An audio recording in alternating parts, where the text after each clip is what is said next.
شوہر برائے فروخت بازار میں ایک نئی دکان کھلی جہاں شوہر فروخت کیے جاتے تھے۔ اس دکان کے کھلتے ہی عورتوں کا ہجوم بازار کی طرف چل پڑا۔ سبھی دکان میں داخل ہونے کے لیے بے چین تھی۔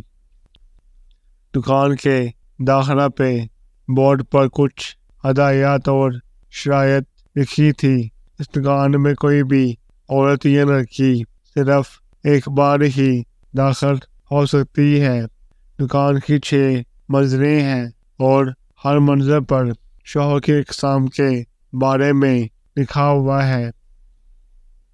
خریدار عورت کسی بھی منزل سے شوہر کا انتخاب کر سکتی ہے، مگر ایک بار اوپر جانے کے بعد پھر سے نیچے نہیں آ سکتی، سوائے باہر نکل جانے کے۔ ایک خوبصورت لڑکی کو دکان میں داخل ہونے کا موقع ملا۔ پہلی منزل کے دروازے پر لکھا تھا، اس منزل کے شوہر اچھے روزگار والے اور اللہ والے ہیں۔ لڑکی آگے بڑھ گئی۔ دوسری منزل کے دروازے پر لکھا تھا، اس منزل کے شوہر روزگار والے اللہ والے ہیں اور بچوں کو پسند کرتے ہیں۔ لڑکی پھر آگے بڑھ گئی۔ تیسری منزل پر لکھا تھا، اس منزل کے شوہر روزگار ہیں، اللہ والے ہیں، بچوں کو پسند کرتے ہیں اور خوبصورت بھی ہیں۔ یہ پڑھ کر لڑکی کچھ دیر کے لیے رک گئی، مگر پھر یہ سوچ کر کہ چلو ایک منزل اور اوپر جا کر دیکھتے ہیں۔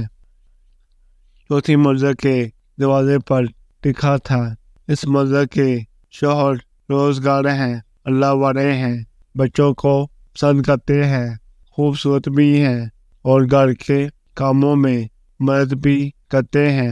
یہ پڑھ کر لڑکی کو غش سا آنے لگا۔ سوچا کہ دروازے پر لکھا تھا، اس منزل کے شوہر روزگار ہیں، اللہ والے ہیں، بچوں کو پسند کرتے ہیں، بے حد خوبصورت ہیں، گھر کے کاموں میں مدد کرتے ہیں اور رومانٹک بھی ہیں۔ اب اس عورت کے استاد جواب دینے لگے، خیال کرنے لگی کہ اس سے بہتر مرد بڑا اور کیا ہو سکتا ہے، اور اس کا دل پھر بھی نہ مانا۔ وہ اگلی منزل اوپر چلی آئی۔ یہاں بورڈ پر لکھا تھا، اب اس منزل پر آنے والی 3338ویں خاتون ہے۔ اس منزل پر کوئی بھی شوہر نہیں ہے۔ یہ منزل صرف اس لیے بنائی گئی ہے کہ اس بات کا ثبوت دیا جا سکے کہ عورت کو مطمئن کرنا ناممکن ہے۔ ہمارے اسٹور پر آنے کا شکریہ۔ سیڑھیاں باہر کی طرف جاتی ہیں۔